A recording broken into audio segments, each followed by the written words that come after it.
justice, no justice, no justice, no justice. What do we want? What do we want? What do we want? When do we want it? When do we want it? When do we want it? When do we want it? All right.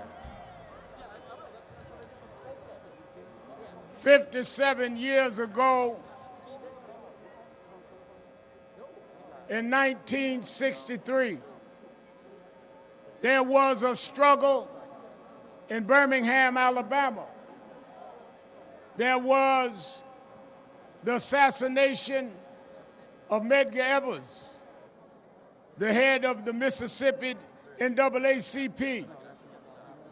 In the middle of struggle and murder, they came to Washington to demand that the federal government give them a Civil Rights Act and voting rights. They marched that day, in a hot, blistering day like today, saying that as we struggle, we need legislation. And they stayed on that movement until they got the Civil Rights Act of 1964 and the Voting Rights Act of 1965. They came young and old. They came from the South. Many of them couldn't stop on the road to use a bathroom because it was against the law, but they came anyhow. Many of them couldn't stop and eat in a restaurant. They had to put their sandwiches in a paper bag because no restaurant would serve them because it was against the law, but they came anyhow. Many of them couldn't rest in a motel overnight, but they came anyway because it was against the law for them to stop. Because they came in '63, we were able to come back in 2020, riding whatever we wanted to ride, stay in whatever hotels was available. They opened the door for us, but there's still some doors we have to open and some people we've got to straighten out. 2020.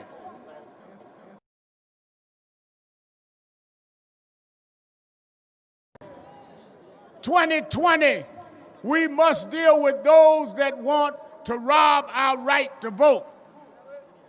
And even though we are here in the midst of a pandemic, socially distancing, telling y'all to distance, and I keep saying spread out, we want to come to show with our bodies that enough is enough.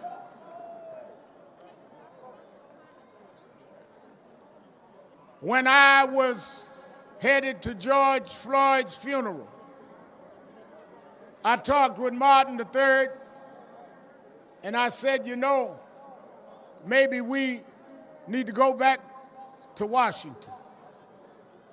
He said, well, let's talk it out, Reverend Al. As I was giving the eulogy, I announced this march. We didn't know how we were going to do it, how we were going to plan it, how many would come, but we did it. Why are we in Washington? I talked with one of the leading minds of our nation, Dr. Michael Eric Dyson, and he told me that, Reverend Al, you got to understand that until there's federal legislation, every state will do what it wants to do. We have passed in the House of Representatives the George Floyd Policing and Justice Act. Yeah. Now we need to pass that act in the Senate. We need Mitch McConnell and the U.S. Senate to meet on the George Floyd Policing and Justice Act, or we're going to meet you senators at the poll in November 3rd, whether we got to mail in, walk in, ride in, crawl in, we want our bill passed.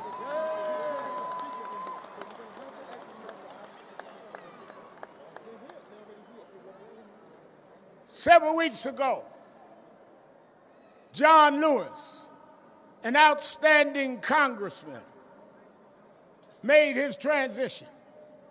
Last time Martin and I were here, he was with us, John Lewis. He and Reverend Hosea Williams and Amelia Boykin were beaten on the Edmund Pettus Bridge, tear gassed, that led to the Selma to Montgomery March that got us the right to vote. And that right lasted till 2013, when they took and gutted out the middle of that bill, taking away the map. Well, we come to Washington saying, how do you memorialize John Lewis and allow the bill that he stood for us to die? We want the John Lewis Voting Rights Bill for the Congress. So we didn't just come today to have a show. Demonstration without legislation will not lead to change. We didn't come out and stand in this heat because we didn't have nothing to do. We come to let you know, if we will come out by these numbers in the heat and stand in the heat, that we will stand in the polls all day long.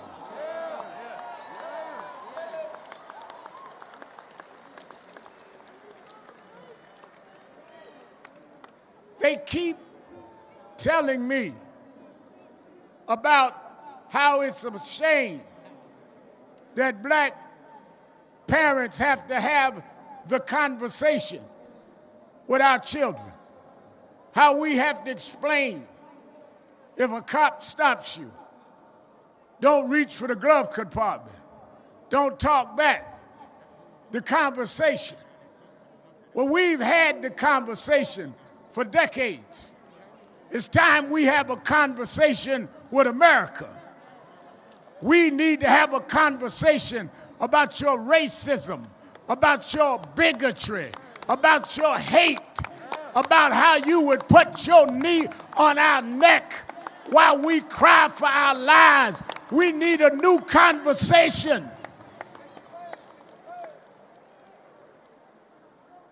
Oh, we didn't come to start trouble, we came to stop trouble.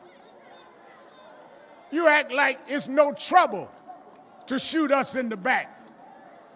You act like it's no trouble to put a chokehold on us while we scream, I can't breathe 11 times. You act like it's no trouble to hold a man down on the ground until you squeeze the life out of him. It's time for a new conversation. I wondered why. I asked Dr. Dyson, why did they have the march at Lincoln's Memorial? Why didn't they go to the Jefferson Memorial?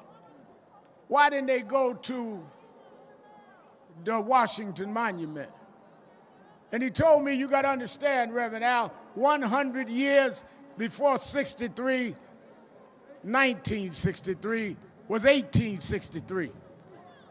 1863, Abraham Lincoln signed the Emancipation Proclamation.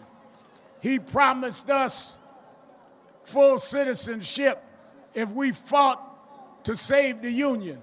He promised us 40 acres and a mule. We never got the full citizenship. We never got the reparations. We come to Lincoln because you promised, Mr. Lincoln, and the promise has been broken. And we come like Dr. King came 57 years ago to say we are tired of broken promises. Tell it.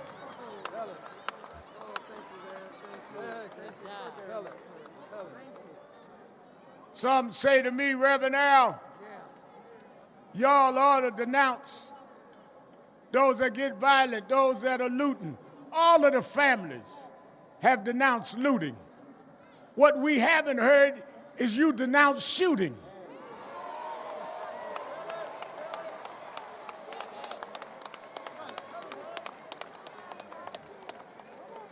We will speak against the looting, but when will you speak against wrong police shooting?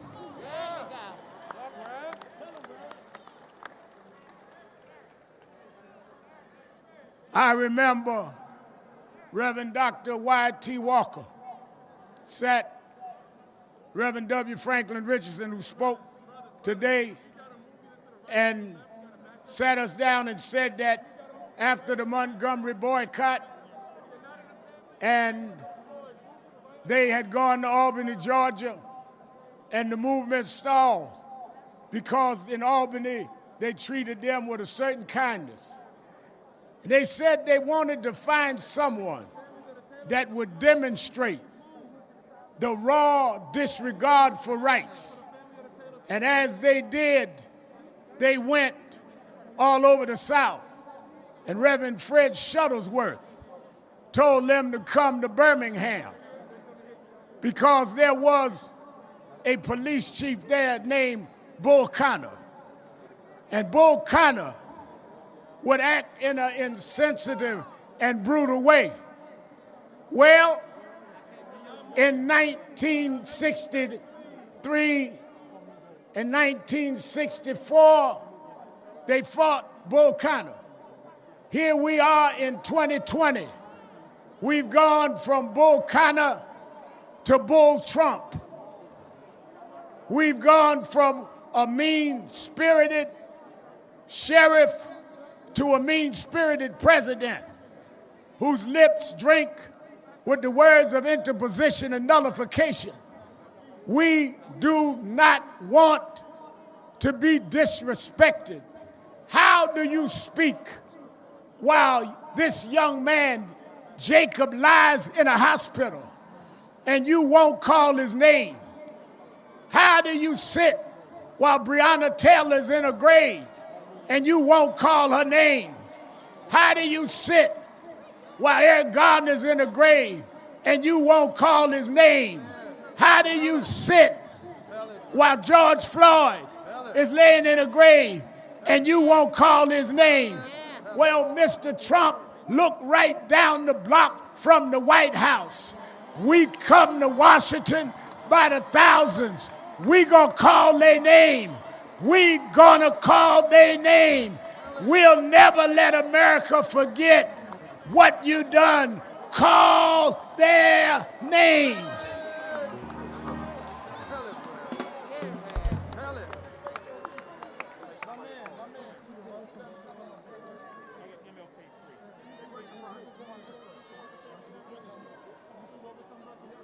This is the time. This is the time for legislative change. This is the time for us to vote like we never voted before. And don't just vote for the top of the ticket. Vote all the way down. Go down from the top to the bottom. Vote all the way to the dog catcher. We want to get rid of anybody that's in our way, because our parents died to give us the right to vote. You can mess with the mail, but it ain't the sacrifice that Goodman and Cheney and Swerner gave. Our vote is dipped in blood. Our vote is dipped in those that went to their grave. We don't care how long the line. We don't care what you do. We're going to vote not for one candidate or the other, but we're going to vote for a nation that'll stop the George Floyds, that'll stop the Breonna Taylors.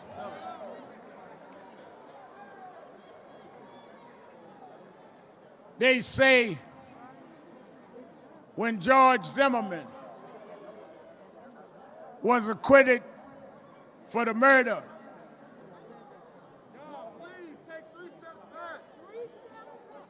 when he was acquitted for the murder of Trayvon Martin, three young genius sisters wrote the slogan, Black Lives Matter. And it resonated. Why did it resonate? Because too long, you acted like we didn't matter. They said, well, everybody matters, but everybody hasn't mattered the same in America. Reason we had, and still have to say Black Lives Matter, is because we get less health care like we don't matter. Yes. We go to jail longer for the same crime like we don't matter. That's right. Tell it. We get poverty, unemployment, double the others like we don't matter. We treated with disrespect by policemen that we pay their salaries like we don't matter. So we figured we'd let you know whether we tall or short, fat or skinny, light skin or dark skin. Black lives matter, and we won't stop until it matters to everybody.